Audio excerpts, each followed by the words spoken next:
6-7 লক্ষ টাকা খরচ, এখন 1 লক্ষ টাকাও বলতেছে না। আসসালামু আলাইকুম। গ্রাম বাংলার কৃষি থেকে আমি মোহাম্মদ সাদুল ইসলাম। আসলে আমরা জানি এবছর আলু চাষ প্রচুর হয়েছে। এ কারণে হিমাগারে জায়গা না পাওয়াতে মানুষ প্রায় কৃষকরা আলু তাদের বাসায় রাখছে একটু দামের আশায়। কিন্তু কয়েক মাস পর এই আলুর অবস্থা একদম খারাপ। প্রায় 3/2 আলু পচে যাচ্ছে। এমনকি আলু কেনার মতো ক্রেতা নেই। এই আলুগুলো পচে শেষ, আলুর কালার নষ্ট হয়েছে, এর জন্য কোনো ক্রেতা পাওয়া যাচ্ছে না। চলুন এমন একজন কৃষকের বাড়িতে যাব, আমি দেখাবো এই আলুর অবস্থা এখন কি হয়েছে, আমি তাদের সাথে সরাসরি কথা বলবো। আজ চলে আসছি আমাদের অঞ্চলের একজন বড় একজন কৃষক। তিনি প্রায় 10 একর জমি আলু চাষ করেছে, কিন্তু আলু এবার হিমাগারে না রাখতে পেরে আলুর প্রায় ক্ষতি হচ্ছে। যে অনেক লাভবান হবে অনেক আশায় আলু চাষ করেছে। এই আলুগুলো বাসায় রাখার কারণে দীর্ঘদিনের হতে আলু পচে যাচ্ছে। এবছর আলু চাষিরা ও যারা ক্রেতা আছে তারা প্রচুর টাকা লস গুনতে হয়েছে। শুধু হিমাগারে এ পর্যন্ত আলু রয়েছে তা নয়, অনেকের বাসায় আলু এখনো রয়েছে। আসসালামু আলাইকুম। চলে আসছি আলু চাষির এইখানে। তিনি বাসায় আলু রেখেছে প্রায় 2000 বস্তা হবে, কিন্তু আলু প্রসেস শেষ। তার কাছে আমি সাক্ষাৎকার শুনবো, তিনি এখন কি বলে। চাচা, 2000 বস্তা হবে, এই আলুগুলো অনেক লস, প্রায় 10 লাখ টাকার মতো। আমি কোল্ড স্টোরে জায়গায় না পাওয়ার কারণে আলু নিজের বাসায় রাখছি।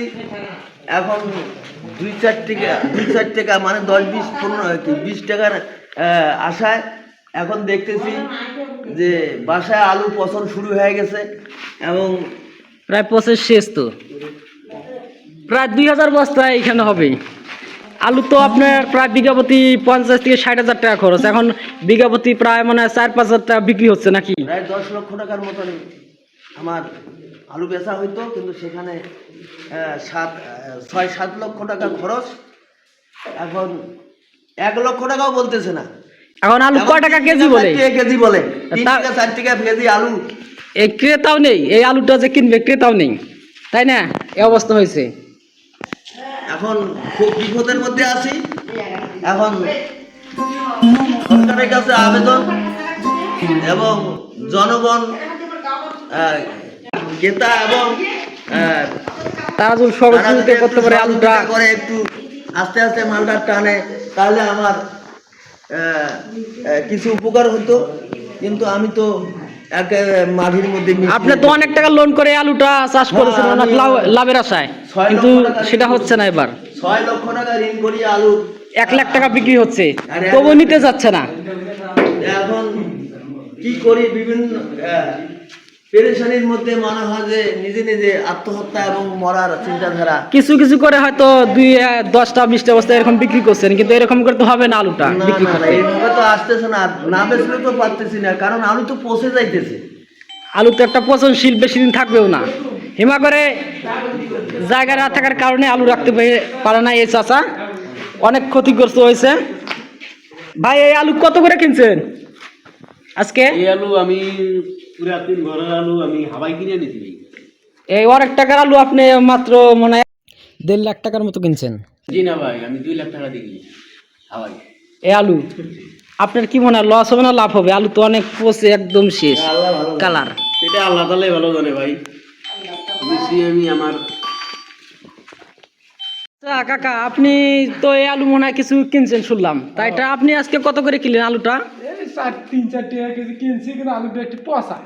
আলু তো একটু পচা না, আলু তো মনে হয় 3/2 অংশ নষ্ট হয়েছে আলুটা। 2 ভাগে পচা। এটা আপনাদের ক্রেতা, আপনাদের ক্রেতার যেমনটা এটা ব্যাপার না, কিন্তু যে হ্যাঁ লস তো খাইছে আপনার কৃষক। আলু জিনিস চাষ করছে, প্রচুর টাকা লস খাইছে। কিন্তু আমি যে কিনছি আমার তো লস হবে। এই 3 টাকা কেজি আলু কেনার পরও ক্রেতা বলছে লস হবে, তাহলে কোন পর্যায়ে কামলা দিয়ে আমার পোষাবে না। আলুটা রয়েছে? আমার যে যত কামলা নিবো, এই কামলা দিয়ে আমার উঠবো না। আচ্ছা, তাই আমাদের আলু লালমনিরহাট জেলা হাতীবান্ধা উপজেলা, ঠিক আছে? আলু এদিকে বাজারে কত টাকা বিক্রি হচ্ছে? আপনি যা বিক্রি করছেন 8 টাকা কেজি খুচরে। খুচরা 8 টাকা কেজি বিক্রি হচ্ছে, আর আপনি 3 টাকা কেজি কিনছেন। এমনি তো গাড়ি ভাড়া নেওয়া আবার খরচ সব কিছু আর কি 8 টাকা কেজি খুচরে পেঁচা আছে তারপরে একদম শেষ আলুর অবস্থা।